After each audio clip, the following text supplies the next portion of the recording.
Everyone treats summer like it owes you happiness. Long days, pool parties, your best life on a loop. So what does it mean when you feel worse? The summer blues are real. It's why summer is one of the busiest stretches of the year for people starting therapy. Therapy is not only for when you're in crisis. Growth therapy is for all the moments when you decide you want more. More support, more clarity, more tools. Mental health isn't a destination you reach. It's something you build, and Grow makes that easier.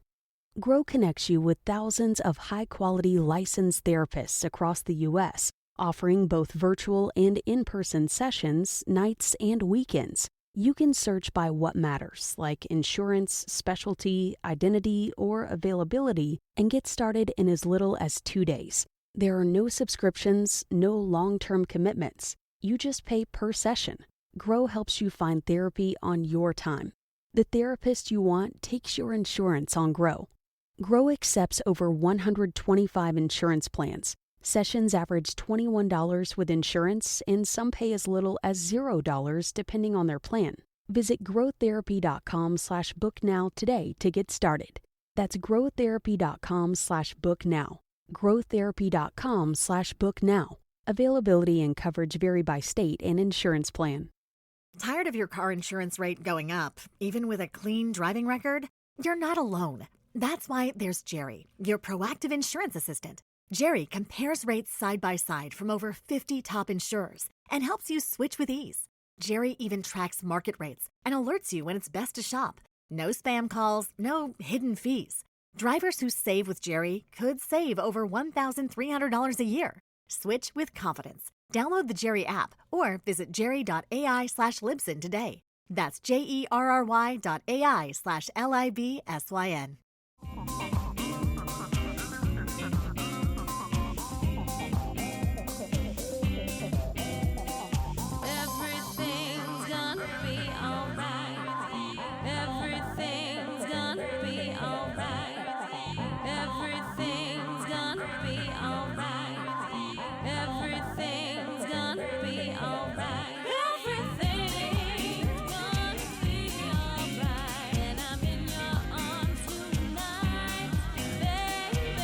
Hey everybody, it's me, Jenna Kim Jones. You are listening to the Jenna Tries podcast, and we're back for another week.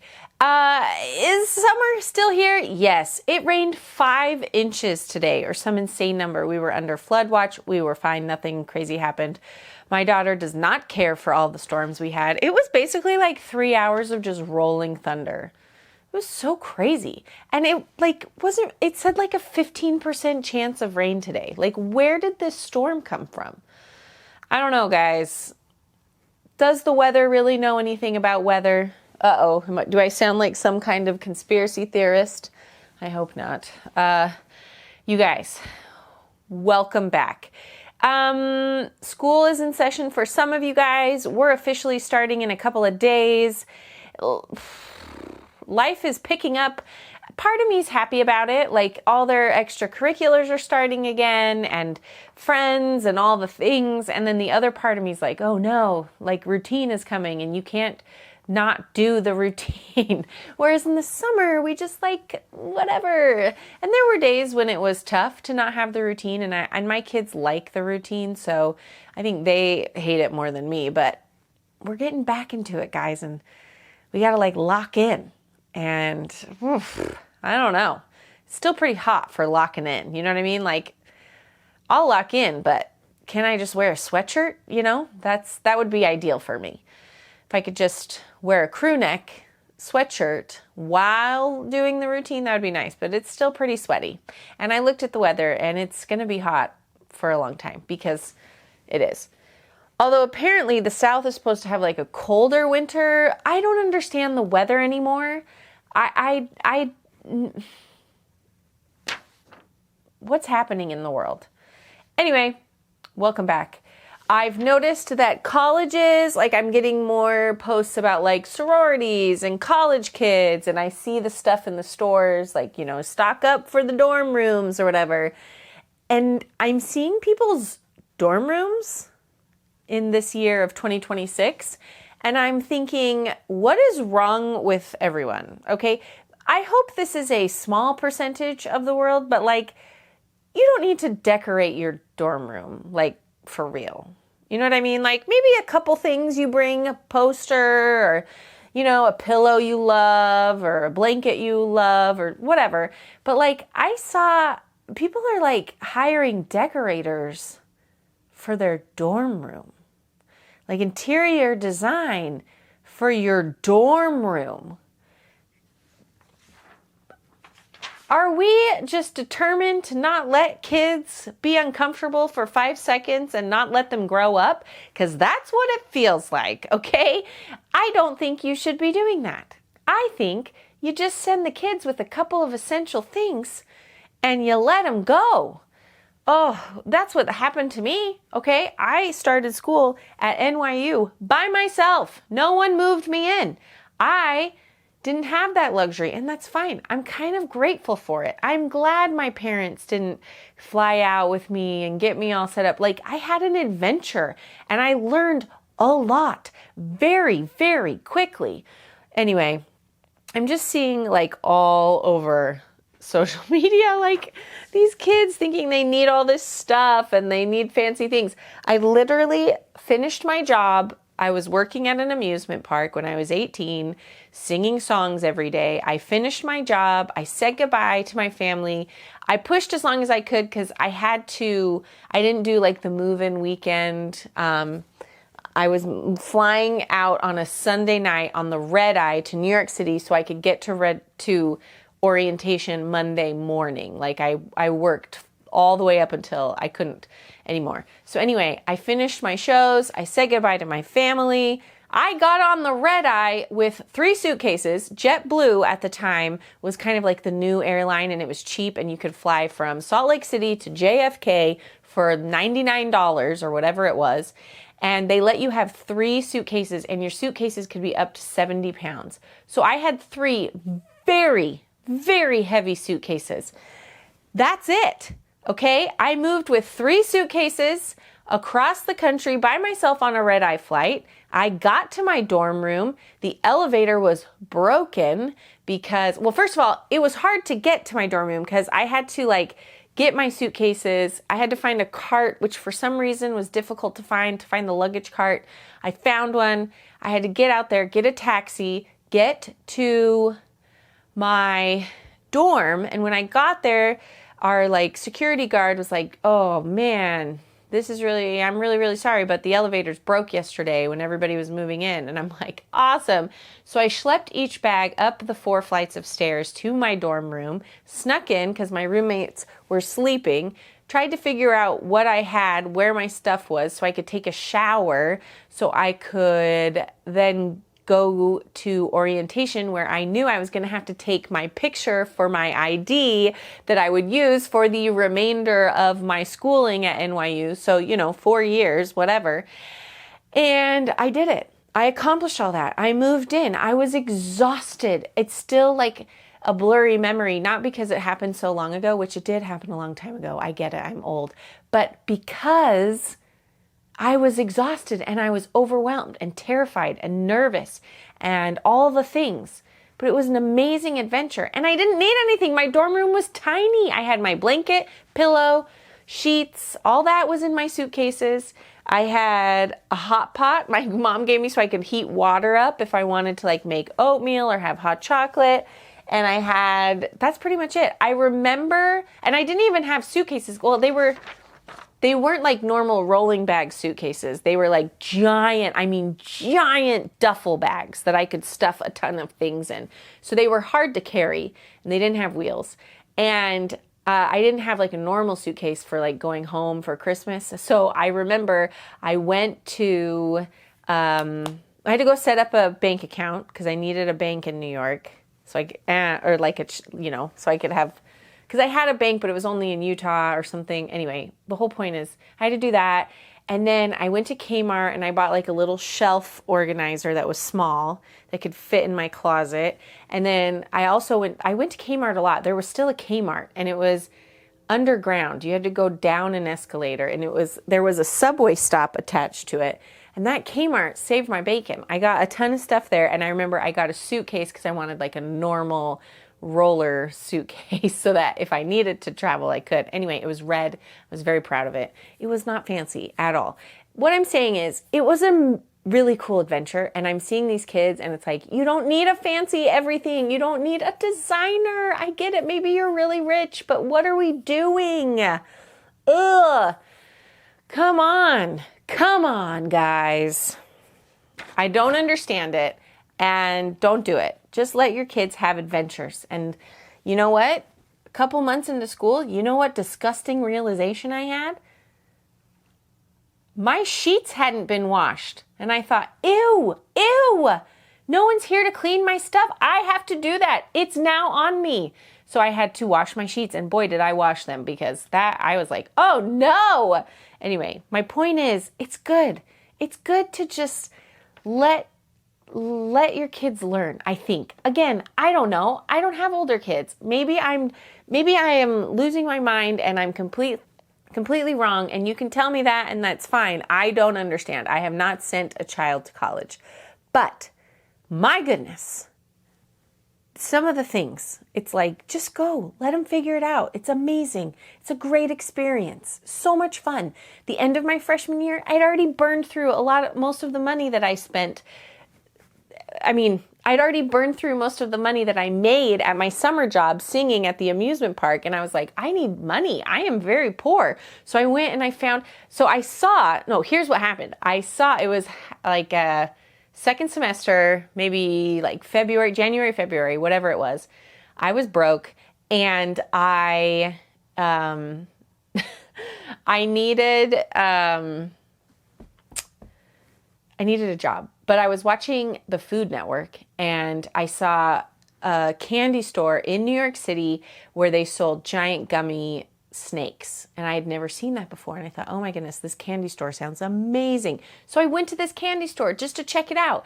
And they were hiring. So I was like, I'm going to apply. And then I applied and I got a job. And again, adventure, so much adventure, because I was like, I don't have a lot and I would love to have some money. So I'm going to get a job. And I got a job, and that job was great. I worked there until July, from like February to July, and I loved it. And it was tons of fun. But then I got too busy with my school schedule. And then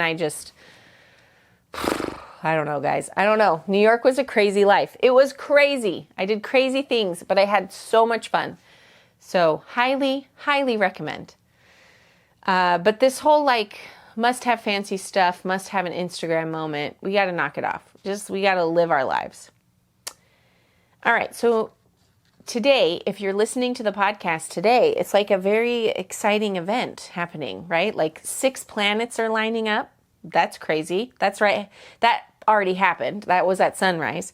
There's a solar eclipse, a meteor shower, and a new moon. Guys, what's happening in the cosmos? Should we take this as a sign? Are your ducks in a row, everybody? Are you ready? Because stuff's happening. I don't know. It's crazy out here. I've noticed, as I've been scrolling lately, which I scroll too much. I don't want to scroll anymore. But I have noticed that the scrolling is becoming less and less enjoyable because of my awareness of AI and the fact that I don't believe anything I see anymore.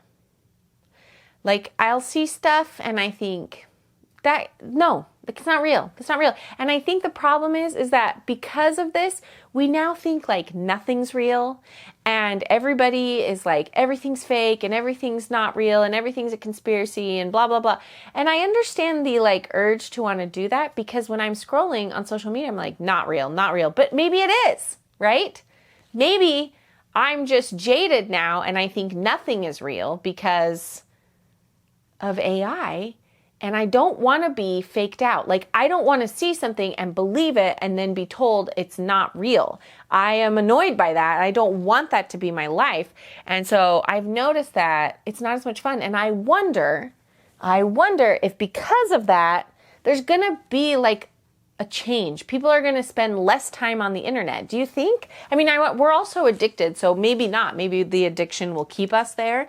But I feel like something has to change, or or we're all going to get burned out, and we're all going to get sick and tired of feeling tricked or feeling like we're being lied to, even if we're not.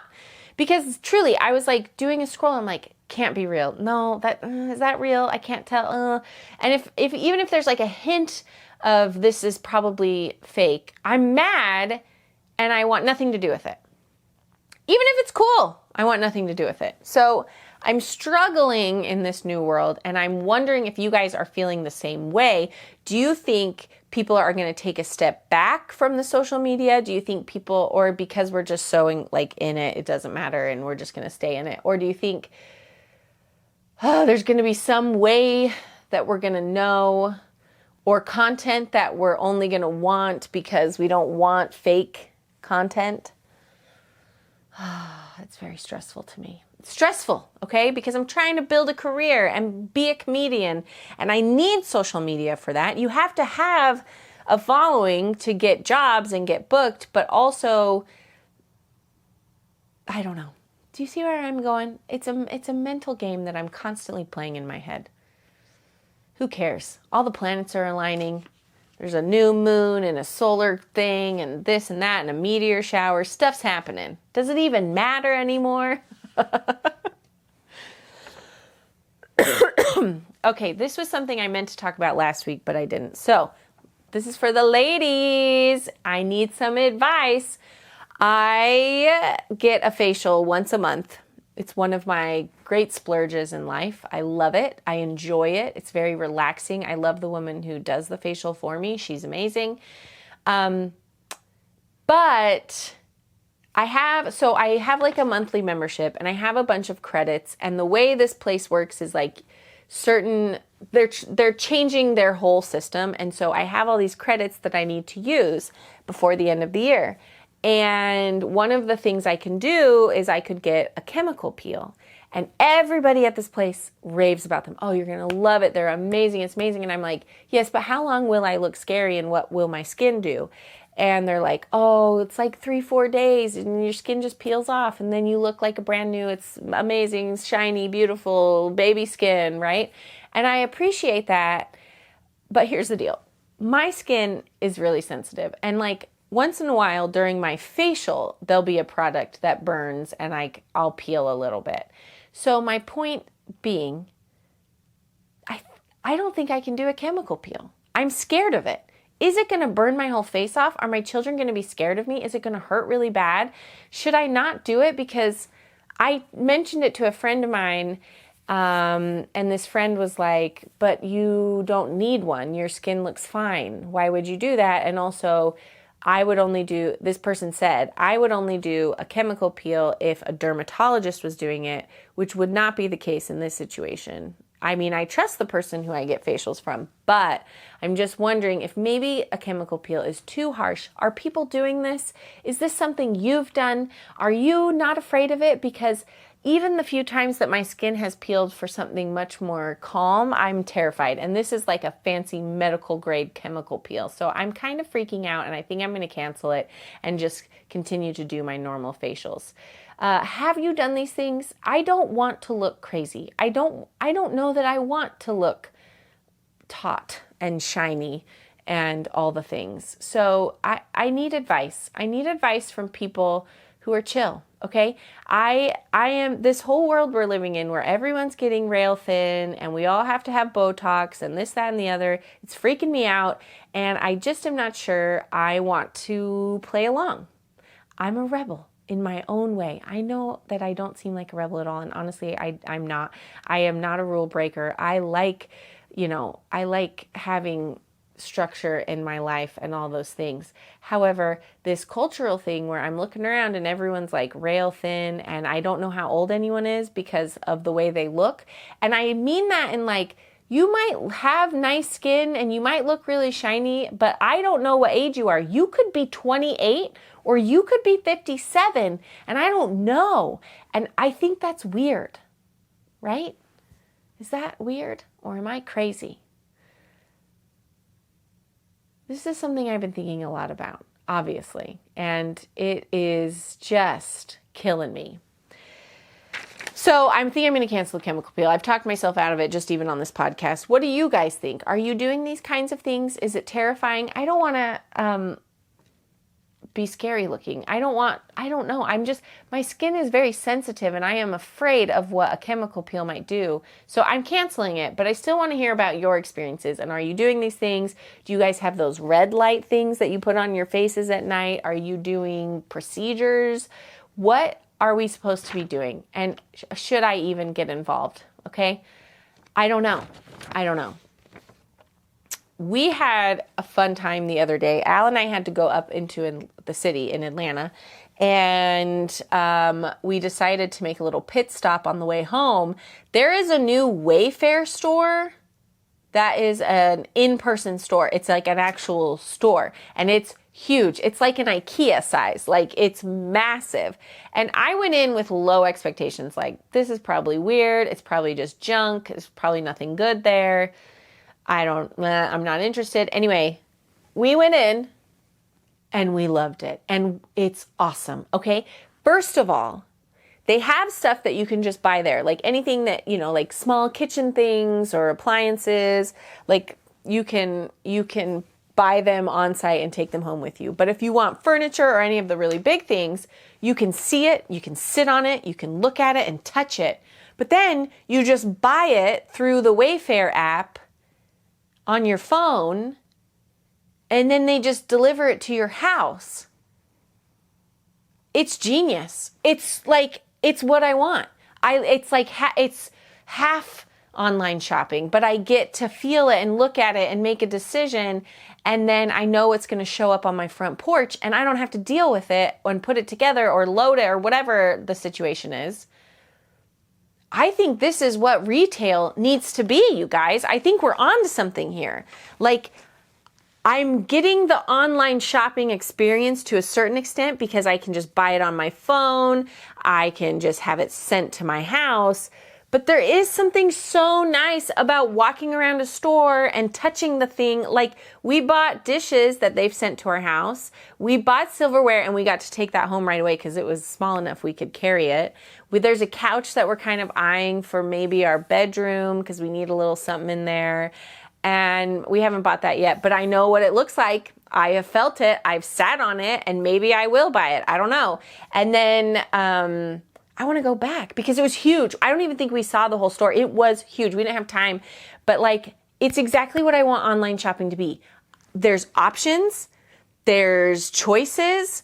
I can buy something and have that feeling of online shopping and have it delivered to my house, but I can see what I'm buying and look around and have the shopping experience. I'm telling you, it was what I need. IKEA should do that. At Home, all these stores should learn from this Wayfair store and do that. That's what I want as a millennial. I get the shopping experience, but I also am living in the 21st century, and I still can just order it and have it shipped to my house. It is amazing. So what I'm saying is, Wayfair, this is not a commercial for them. I'm just telling you this out of my own free will here. Wayfair is killing it, and I'm kind of a huge fan now. And I don't know if they have other stores around the country. Maybe they do. Maybe they have them in all the big cities. But I feel very lucky to have one here in Atlanta because I want to go back. I want to shop that store again and take a look around. It was awesome. Oh, and then I bought this really cute bowl for holding drinks and stuff. And I thought, at first I was like, I don't know if I should get it. It was on clearance. And I thought, well, let me look in the app and see what the deal is. So I looked at the app and it was out of stock online. So I was literally getting the last one, and I bought it. And I thought, oh, this has fulfilled all the things I love about shopping. I loved it. So I can't say enough good things. If you've got one of these Wayfair stores, go check it out because it was awesome. And it gives me hope for the future of retail, that maybe we'll get some good stores back, that maybe we can go shopping again and we can touch things and look at things and have that experience. Because honestly, I'm kind of getting tired of guessing on stuff online. It's frustrating. But when you go to Target or Walmart, Walmart's not that bad, but when you go to Target, their in-store selection is never very good. When you go to At Home, they don't have a ton of inventory, and their online shopping is basically non-existent. This is so much better, and I'm obsessed. So I need all the other stores to learn from Wayfair, do what they're doing, give me an in-store experience with the online perks. That's what I want. Is that so hard? Is that so difficult? I'm losing it here. Okay. I have a bone to pick with all of you people who told me that The Devil Wears Prada 2 was a great movie.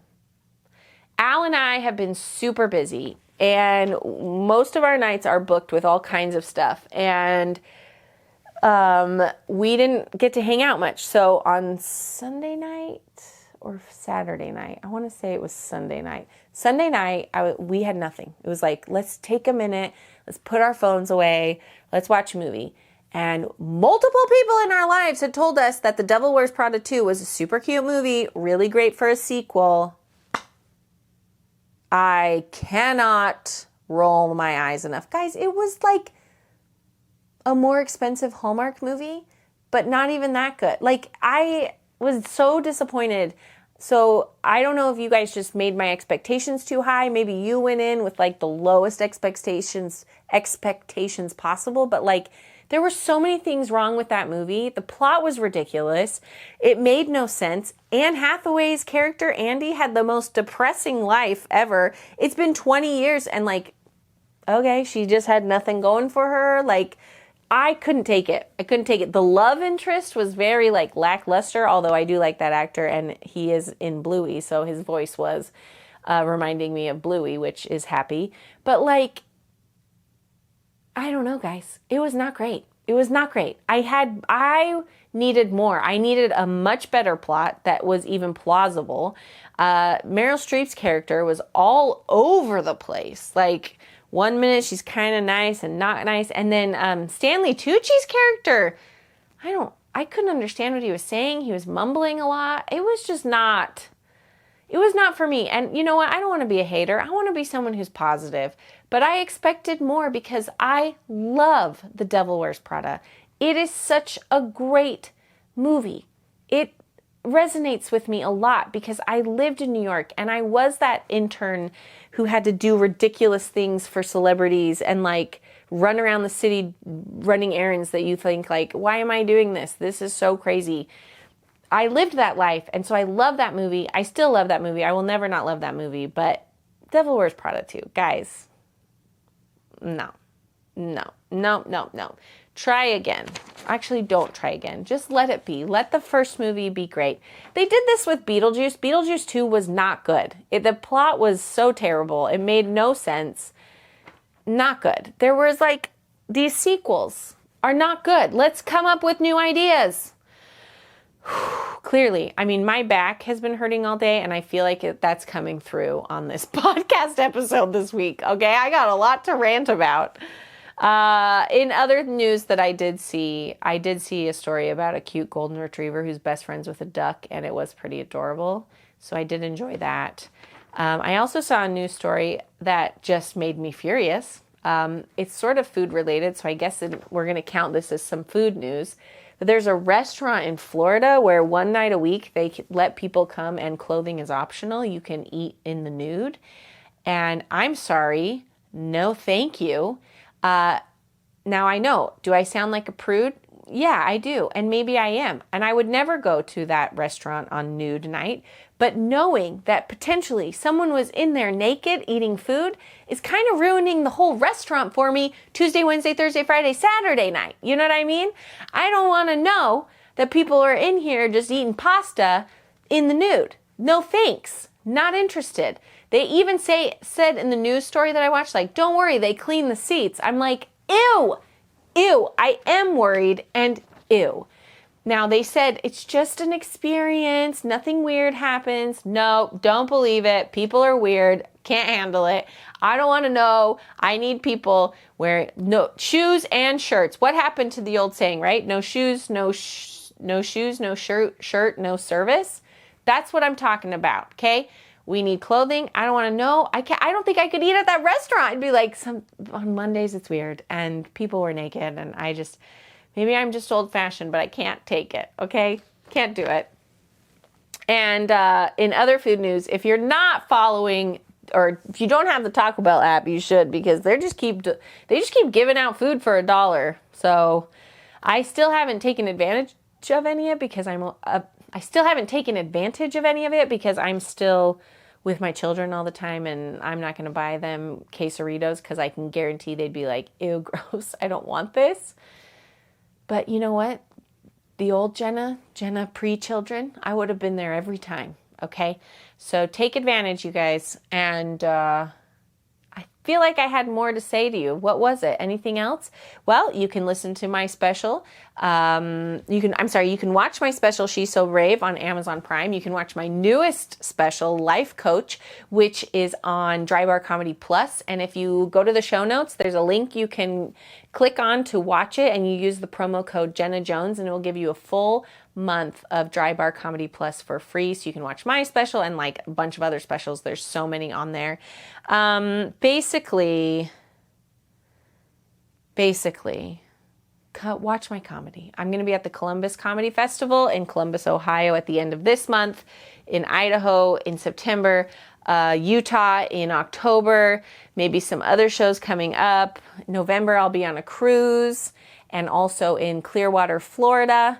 So lots of fun coming your way, lots of comedy, and I'm working on my writing. I'm so behind. I'm trying to get in gear, but life has just been a little bit nutty lately. So you're all wonderful. Thank you so much for listening to the podcast, and I'll be back again with more food news and more Jenna Tries videos on my Instagram account, and have a great week. All right, bye.